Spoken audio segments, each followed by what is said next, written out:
দুটো নতুন দোকান দিয়েছে। তোরা সত্যি করে বলতো, তোরা আবার বিড়ি খাইছিস তাই না? এ মা, না না দাদু, আমরা বিটিনি খাইনি। আমি সত্যি বলছি, নিজের চোখে দেখেছি ফুটু কাকা নতুন দোকান খুলেছে। আর জানো, দোকানটা কত বড় করে পুজোও দিয়েছে। সত্যি? আমার ফুটো নতুন দোকান দিয়েছে?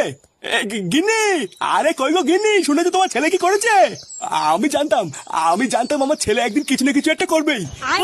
তুই না যেই শুনেছে বাবা নতুন দোকান খুলেছে, আর অমনি সাদার নাম খারাপ হয়ে গেছে নাকি? বাবা কালকে আমার বাবাকে তাই দর্শন মেরেছিল না, এখন ছেলে মারাচ্ছে। দাদু ভাই, এইসব তুমি কি বলছো? বুঝো পাঠা কিছু বোঝেন না। বালা দাঁড়াও না, একবার আমার বাবাকে আসতে দাও, তারপর দেখছি তোমার কি করতে হয়।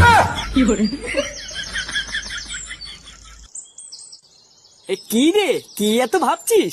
এই ব্যাপারটা কি হলো বলতো? লেওরা এত টাকা খরচ করে মাল মাটি কিনে ব্যবসা শুরু করলাম, ঠাকুর মশাই বলে গেল ব্যবসা নাকি দেড়াদিন চলবে। কই বাড়া, এতক্ষণ হয়ে গেল, একটা তো কাস্টমারই আসলো না। আরে অত ব্যস্ত হচ্ছিস কেন? এটা কি তোর রাজুদার পকেট পাউডার নাকি যে সবসময় কাস্টমার থাকবে? কবে কার বাড়িতে বড়সড় অনুষ্ঠান হবে তারপরে তো তোর কাছে কাটারিং এর জন্য আসবে নাকি? আর ধর বাড়া, এতদিন কি অপেক্ষা করা যায় নাকি? আমি কোথায় ভাবলাম ব্যবসা শুরু করার সাথে সাথে আমদানি শুরু হয়ে যাবে। তা না, এখন কবে কার বাড়িতে অনুষ্ঠান বাঁধবে সেই অপেক্ষায় বসে থাকতে হবে। বাল ছেড়ে ব্যবসা খুলেছি, আর কোনো ব্যবসা পেলাম না।